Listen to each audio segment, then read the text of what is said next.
नमस्कार, बीएसटीवी देख रहे हैं आप। मैं हूं आपके साथ अभिनय सिंह चौहान। मध्य प्रदेश कांग्रेस में घमासान थमने का नाम नहीं ले रहा है।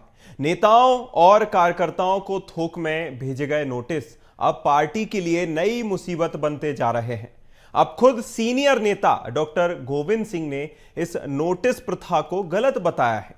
जीतू पटवारी की लीडरशिप पर सवाल अब खड़े होने लगे हैं, जहां बीजेपी भी हमलावर हो गई है। तो क्या कांग्रेस चुनाव से पहले खुद अपनी चुनौतियों में उलझ गई है? पहले देखिए रिपोर्ट, फिर शुरू करते हैं इस विषय पर चर्चा।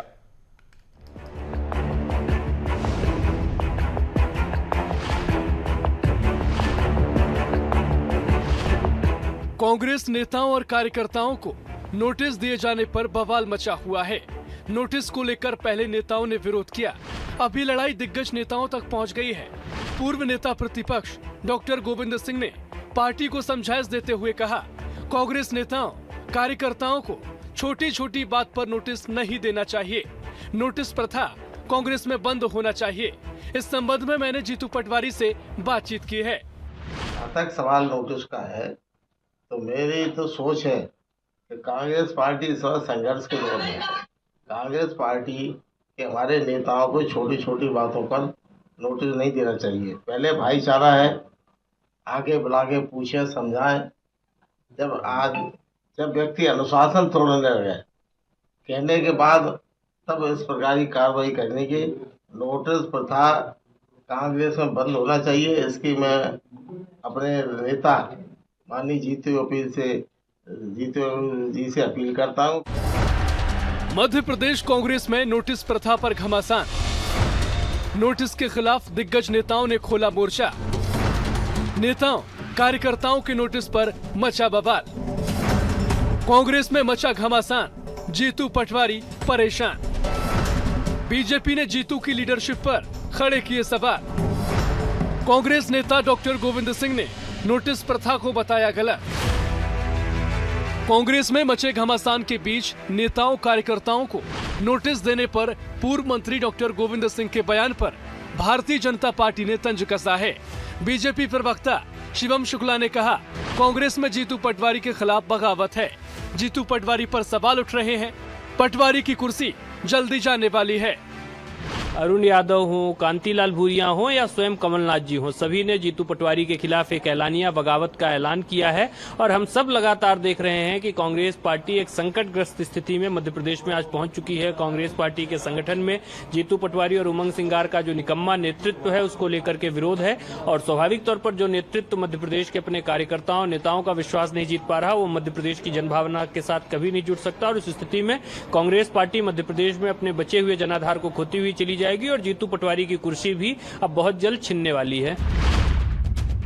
मध्य प्रदेश कांग्रेस के बीच नेताओं के बीच खींचतान और घमासान जारी है। आए दिन नए विवादों के साथ कांग्रेस अपनों से घिर जाती है। ऐसे में सवाल है, कांग्रेस आने वाले चुनाव में अपने टारगेट को कैसे पूरा करेगी? मनोज राठौर, बीएसटीवी, भोपाल। और इस विषय पर हमारे साथ चर्चा करने के लिए सागर कसेरा जी भाजपा प्रवक्ता जुड़ गए हैं। यश भारतीय जी सपा से प्रवक्ता हैं और रमेश शर्मा जी वरिष्ठ पत्रकार हमें ज्वाइन कर लिया है। सभी मेहमानों का बहुत बहुत स्वागत है बीएसटीवी पर। और सबसे पहले चर्चा की शुरुआत करते हैं सागर जी आपके साथ। देखिए, कांग्रेस की ओर से कांग्रेस को डिफेंड करने के लिए तो हमारे बीच कोई मौजूद नहीं है, अपना अपना पक्ष सब रखेंगे, लेकिन आखिर भाजपा को ऐसा क्यों लग रहा है कि जीतू पटवारी की कुर्सी जा सकती है? देखिए, क्योंकि पूरी एंटायर कांग्रेस जो है वो इस समय अपने पतन की कगार पर है। ये बात सर्वविदित है कि मध्य प्रदेश कांग्रेस आज उसी दौर में फंसी है जहां उसे अपने ही लोग अपनी पार्टी को मरहम लगाने की बजाय नोटिसों से घेरने में लगे हुए हैं। अभी जो हालिया मैटर है, डॉक्टर गोविंद सिंह जी ने जो आज ही कहा कि ये नोटिस प्रथा बंद हो जानी चाहिए और ये स्वीकार किया साथ ही में कि कांग्रेस जो है बेसिकली अंदरूनी लड़ाइयों में भय और अभाव का उसको सामना करना पड़ रहा है। उन्होंने साफ साफ शब्दों में कहा है कि छोटी छोटी बातों पर उनको नोटिस नहीं देना चाहिए। लेकिन सवाल यह है कि कब से, किसके अधिकारों से और किसके भय से कांग्रेस के ये जो नेता हैं ये छोटी छोटी बातों में नोटिस निकाल रहे हैं। आज हम इस बात को स्पष्ट कर देना चाहते हैं कि ये केवल एक बयान मात्र नहीं है, ये कांग्रेस की आत्म मनोदशा है और उस आत्म मनोदशा का खुलासा। कांग्रेस की जो बेसिक विरासत है वो यही है, भय, तानाशाही की प्रवृत्ति, तुष्टीकरण और अखंड नियंत्रण। और आज उसकी निशानियां उसके नेताओं के बयानों में साफ दिख रही। कांग्रेस बड़ी पार्टी है, घर में 4 बर्तन खटकते हैं, ऐसा गोविंद जी ने कहा। लेकिन कांग्रेस का इतिहास बताता है कि वो उन 4 बर्तन महाराज की तरह संचालित करती आई। जो मालिक है उन्हें अधिकार है और बाकी को चुप रहने का आदेश। तो आज जो बेसिक विषय है वो स्पष्ट है कि कांग्रेस की संगठनात्मक तंत्र की जो हड्डी है, सागर जी, लेकिन कांग्रेस तो सृजन अभियान चलाती है, अपने जो संगठन है उसे और बड़ा करने की बात करती है, संगठन को मजबूत करने की बात करती है। फिर ऐसा लग क्यों रहा है कि कुछ ठीक नहीं चल रहा? देखिए, ये तो बहुत स्पष्ट है, जब से इनका सृजन अभियान चालू हुआ है, इनके विसर्जन की ओर की यात्रा उसने गति पकड़ ली। और इसका सबसे बड़ा परिचय तो यह है, देखिए आपके पास अभी कांग्रेस को डिफेंड करने के लिए कोई प्रवक्ता भी मौजूद नहीं, क्योंकि पूरी कांग्रेस में इस प्रकार की फूट की स्थिति बनी हुई है कि इंदौर के अंदर अभी हालिया में जब इनके सिंह जी आते हैं तो वहां उनके जिलाध्यक्ष उस पर आपत्ति जताते हैं और इनके नेता तो इनके सृजन होने के बाद ही खून से पत्र लिख रहे हैं माननीय राहुल गांधी जी को। तो पूरा कांग्रेस सृजन इन्होंने शब्द कहां से लाए, असल में ये विसर्जन की स्थिति है। बिल्कुल, और ये मैं निश्चित तौर पे कह सकता हूं कि 2028 के चुनाव में कांग्रेस पूरी तरह से विसर्जित कर देगी प्रदेश की जनता, और यही उसका उत्तरदायित्व है। ठीक है, यश भारतीय जी, मैं आपके पास आना चाहूंगा, आपका रुख करना चाहूंगा। आप चूंकि एक ऐसे दल से बिलोंग करते हैं जो कि केंद्र में कांग्रेस का घटक दल माना जाता है और कई जगहों पर आप साथ में चुनाव भी लड़े हैं, ऐसे में क्या लगता है मध्य प्रदेश कांग्रेस में क्या सच में सब कुछ ठीक नहीं है? देखिए, कांग्रेस पार्टी का अपना एक अंदरूनी मामला है। हर दल के अपने अंदरूनी मामले होते हैं, कहीं विरोध होता है, कहीं समर्थन होता है, कहीं कोई उत्तेजित कार्यकर्ता नेता होते हैं, अनुशासनहीनता होती है। तो कार्रवाई करना अपनी पार्टी, अपने दल के अंदर की बात रहती है। जो भी अध्यक्ष बनेगा उसको जिम्मेदारी दी जाती है कि वो दल को ठीक तरीके से चलाए, संचालन चीजें ठीक तरीके से हो। अब उन संचालन में किसी तरीके कोई दिक्कत आएगी तो वो अपने तरीके से काम करेंगे। जीतू पटवारी जी को लगता है ये सब चीजें, या जो भी उन्होंने अपनी कार्यकारिणी बनाई है उसमें जो जिम्मेदार लोग हैं उनके साथ मंत्रणा करने के बाद उनको लगता होगा तो चीज की है। गोविंद सिंह जी को लगता है तो गोविंद सिंह जी ने अपनी प्रतिक्रिया दी है। लेकिन मुझे लगता है ये पूरी तरीके से अनुशासनात्मक कार्रवाई तो नहीं है जो गोविंद सिंह जी कर रहे हैं। मीडिया में आकर ये सारी बातें करना, कांग्रेस पार्टी एक बड़ा दल है, अपने अंदरूनी मामलों को अंदरूनी तरीके से निपटा सकते हैं जी। लेकिन मीडिया में आकर के अगर वो ये सब बातें कह रहे हैं, सुझाव दे रहे हैं, तो इसका मतलब ये है कि गोविंद सिंह जी खुद कांग्रेस को मजबूत नहीं कर रहे, कहीं ना कहीं कांग्रेस को कमजोर करने का काम कर रहे हैं। क्योंकि गोविंद सिंह जी के अनुभव में और जीतू पटवारी जी के अनुभव में बड़ा अंतर है। यस जी। और वरिष्ठता में भी बड़ा अंतर है। यस जी। और वरिष्ठ अगर इस तरीके किसी भी दल में काम करेंगे तो वो ठीक नहीं। यस जी, साइकोलॉजिकली अगर इसे हम देखें तो इसका दूसरा पहलू यह भी हो सकता है कि हो सकता है संगठन में उनकी कोई बात ना सुन रहा हो, इस तरह से उन्हें पब्लिक बयान देकर अपनी बात का थोड़ा दबाव बनवाना हो, यह भी हो सकता है। देखिए, गोविंद सिंह जी की अपनी एक शैली है और वो शैली यही है, अनुशासन तोड़ करके पब्लिकली बात करना। चाहे वो सरकार में रहे हो तब भी वो इस तरीके की बात करते थे, अपने सहयोगियों के लिए बात करते थे, आज विपक्ष में है तब भी वो इसी तरीके की बात कर रहे हैं। तो मुझे लगता है अनुशासन तोड़ने का काम गोविंद सिंह जी कर रहे हैं और ये पार्टी को अपने अंदरूनी मामले में देखना चाहिए। दूसरा लेकिन सवाल ये उठता है अभिनव भाई, भारतीय जनता पार्टी जिस तरीके से अभी साथी बोल रहे थे कि कांग्रेस यहाँ पैनल में भी नहीं है, मैं आपके साथ अभी इसी हफ्ते में लगभग 3-4 डिबेट में छिंदवाड़ा के मामले में बैठा तो बीजेपी का कोई नेता आने को तैयार नहीं था। सत्ता सरकार की जो जिम्मेदारी है वहां तो ये भाग जाते हैं भारतीय जनता पार्टी के लोग।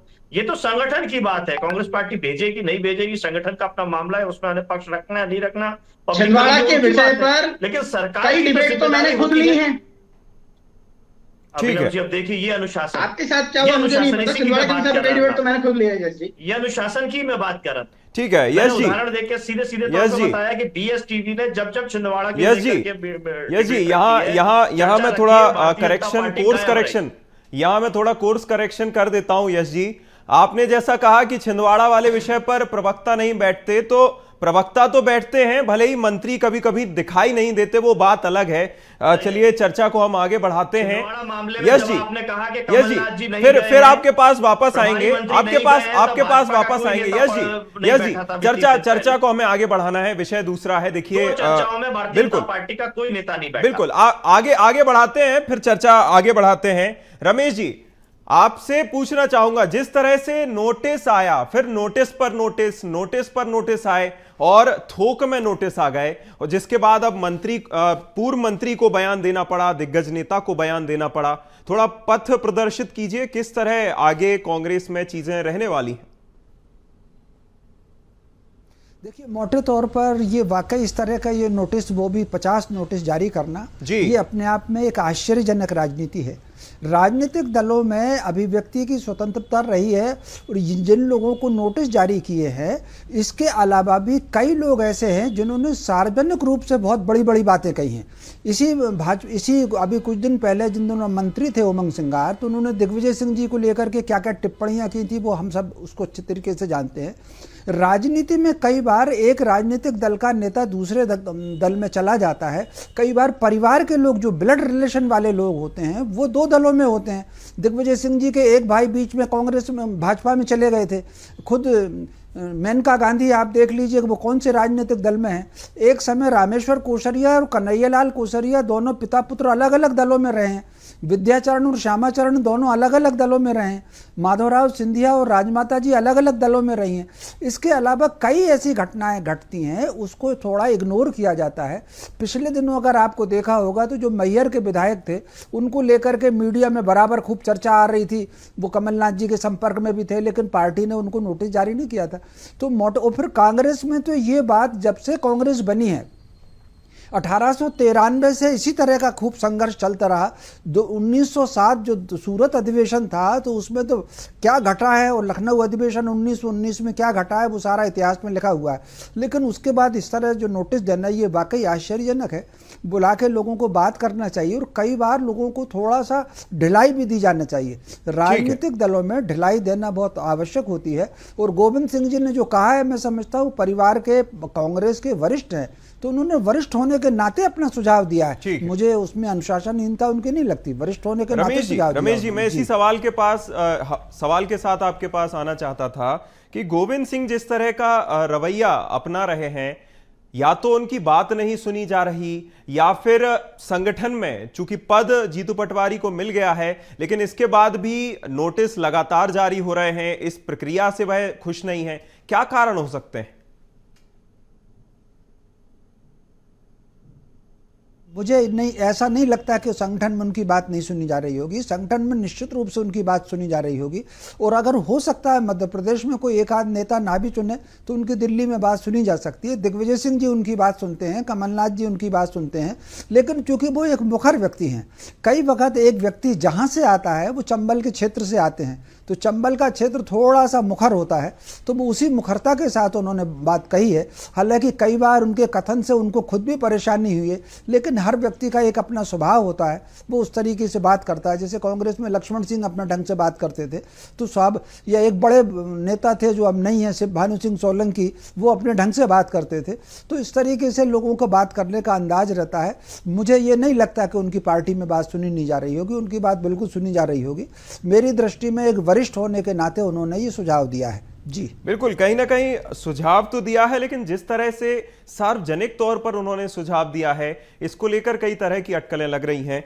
सागर जी, मैं आपके पास फिर वापस आना चाहूंगा। जिस तरह की अटकलें लग रही हैं कि देखिए कांग्रेस में सब कुछ ठीक नहीं है, ऐसे समय में जब कांग्रेस अपने संगठन को और तेजी से आगे बढ़ाना चाहती है, संगठन सृजन जैसा अभियान चला रही है, चाहे वह राष्ट्रीय स्तर पर हो, राज्यों के स्तर पर हो, कांग्रेस लगातार नए सदस्यों को जोड़ने का प्रयास कर रही है, तो क्या जिस तरह के बयान सामने आए हैं, ये इस अभियान पर कोई असर डालते नजर आते हैं क्या? देखिए, असर डालेंगे नहीं, असर है, और उसका ये प्रतिबिंब है। कांग्रेस की हालत अब ऐसी हो गई है कि पार्टी के भीतर अगर आवाज उठता है तो उसे नोटिस बोलते हैं, और बाहर निकले तो निष्कासन किया जाता है, और अगर कोई सच्चाई कह दे तो उसे देशद्रोह का नाम दिया जाता है। और सवाल यह है ही नहीं, सवाल क्या है? सवाल यह है कि जिस पार्टी में संवाद की जगह दंड है, वहां लोकतंत्र कैसे बचेगा? और उनके नेता जब लोकतंत्र बचाने की बड़ी बड़ी बातें लेकर मार्केट में निकलते हैं और कहते क्या है कि मैं फ्री हैंड देता हूं कार्यकर्ता को, लेकिन कार्यकर्ता यहां बोल रहा है कि हमें तो नोटिस का हैंड पकड़ाकर बैठा दिया है जनाब, फ्री हैंड नहीं है, नोटिस का हैंड है। तो जिस पार्टी में नोटिस का हैंड है वहां कार्यकर्ता बचेगा कैसे? कार्यकर्ता तो समाप्ति की ओर है, हाशिए पर है। कांग्रेस आज उस परिवार की तरह बन गई है जिसमें हर सदस्य के हाथ में नोटिस है और हर नेता के दिल में भय है कि अगला मुझे कब मिलेगा। कांग्रेस का नया नारा है बोलो मत वरना नोटिस मिलेगा। और ये बयान जो गोविंद सिंह जी का है बेसिकली वो नहीं है। आप मान लीजिए कि ये गोविंद सिंह जी के बयान के रूप में कांग्रेस के अंत की एक घोषणा है। तो मेरे हिसाब से तो कांग्रेस का आज की डेट में नोटिस अब एक सक्रिय विभाग बन चुका है, जहां कार्यकर्ता बोले वहां जवाब नोटिस के रूप में आए, संवाद के रूप में नहीं। तो जिस पार्टी में अंतर कलह की फूट मीडिया में हो, आप हम जिस पर बहस कर रहे हैं, हमें ज्यादा इस पर विचार करने की आवश्यकता है नहीं। और मुझे ऐसा लगता है कि मेरे दो बात बोल देने से कांग्रेस के भविष्य पे कोई प्रभाव नहीं पड़ेगा, क्योंकि वो अपने पतन की राह ऑलरेडी बना चुका है या तय कर चुका है। जी ठीक है। यश भारतीय जी, आपका फिर रुख करूंगा। जिस तरह कांग्रेस के साथ आपकी पार्टी के रिश्ते रहते हैं, कभी कहीं खट्टे मीठे रिश्ते देखने को मिलते हैं तो कहीं एक साथ दोनों हाथ मिलाते नजर आते हैं।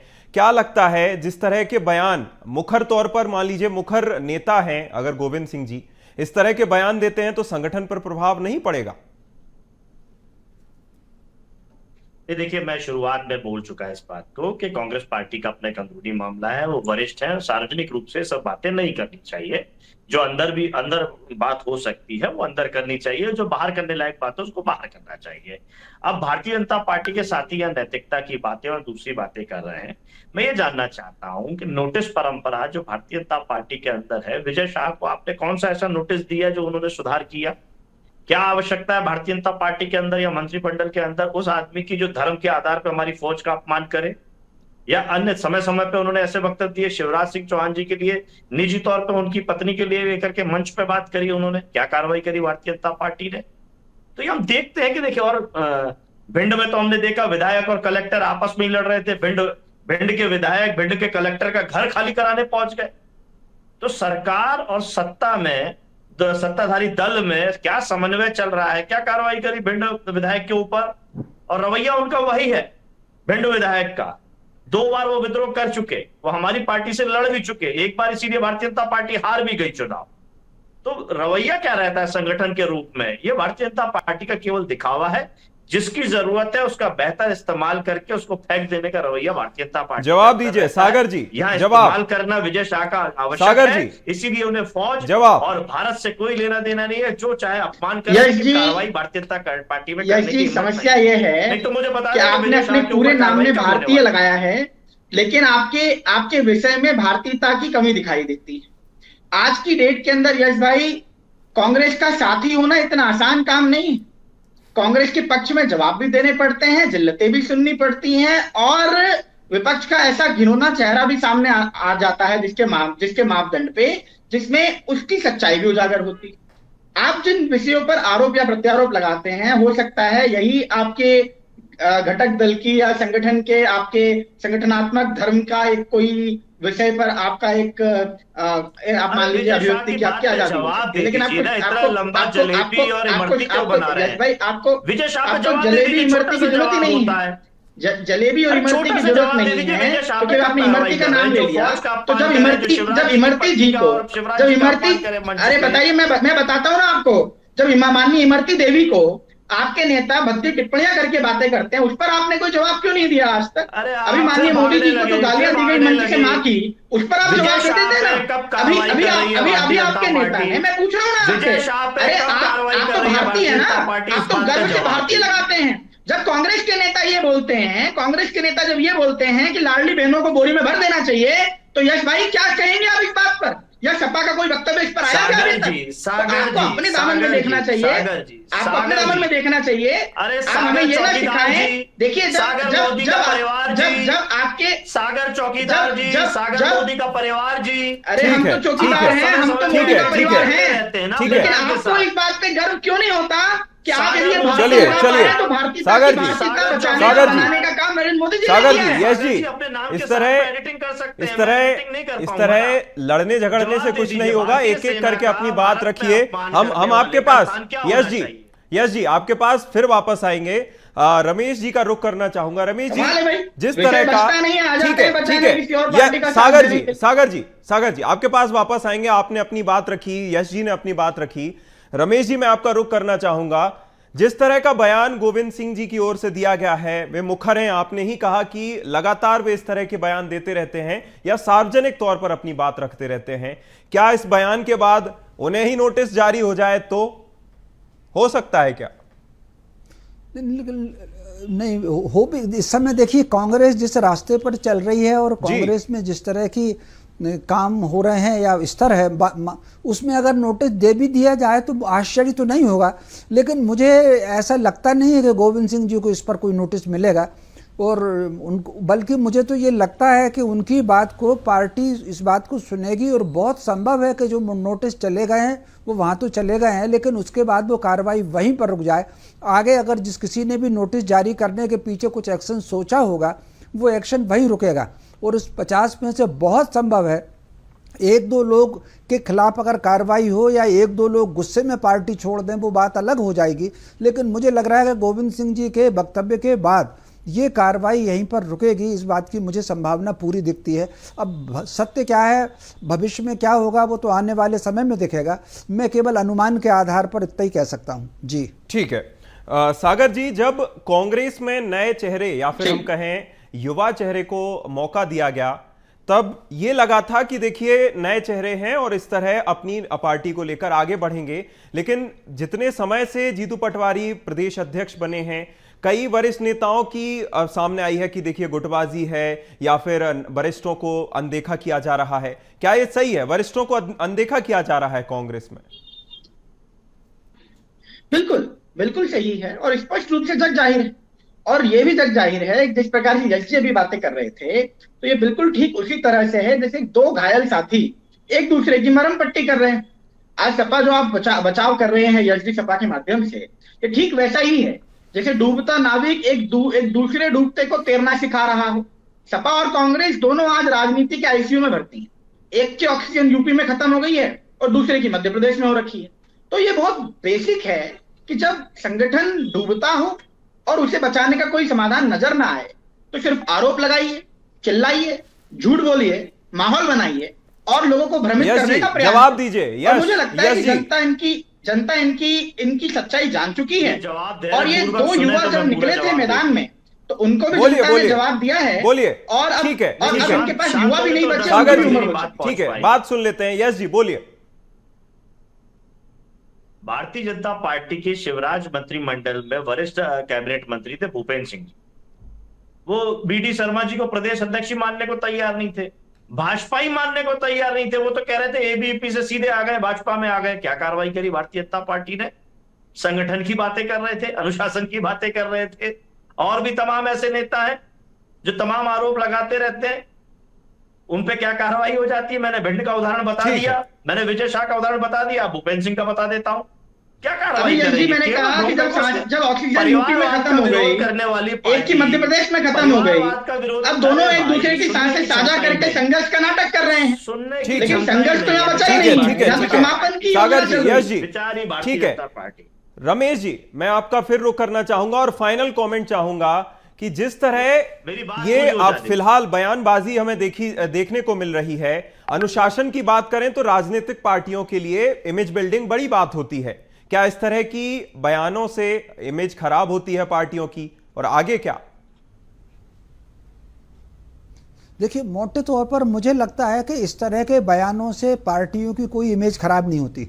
पार्टियों की जो इमेज जनता में बनती है वो मुद्दा उठाने से बनती है। इस समय की अगर राजनीति आप देखें तो एक दूसरे पर कीचड़ उछालने की राजनीति है, और इस राजनीति से जनता बिल्कुल पसंद नहीं करती। जो लोग एक दूसरे पर आरोप लगाते हैं वो राजनीति का आप देख लीजिए, सब किनारे चले जाते हैं। जनता मुद्दा पसंद करती है और अपने हित की कोई नीति पसंद करती है, अपने हित की बात पसंद करती है। इस तरह के आरोप प्रत्यारोप बयानबाजी जनता पर कोई प्रभाव नहीं डालते। बिल्कुल, अंदरूनी अंदरूनी जो भी पार्टी के अंदर चलता रहता है उससे जनता को कुछ खास फर्क नहीं पड़ता है। और देखने वाली बात होगी कि नोटिस आगे रुकते हैं या फिर इसी तरह जारी रहते हैं। सभी मेहमानों का बहुत बहुत शुक्रिया हमारे साथ जुड़ने के लिए। सागर जी बहुत शुक्रिया, यश जी बहुत शुक्रिया, रमेश जी आपका बहुत शुक्रिया हमारे साथ इस चर्चा में शामिल होने के लिए। कांग्रेस में जिस तरह नोटिस काल चल रहा है, ये देखने वाली बात होगी कि जिस तरह गोविंद सिंह ने बयान दिया उसके बाद क्या ये नोटिस रुकते हैं या इसी तरह जारी रहते हैं। इस खास चर्चा में इतना ही। आप देखते रहिए BSTV। नमस्कार।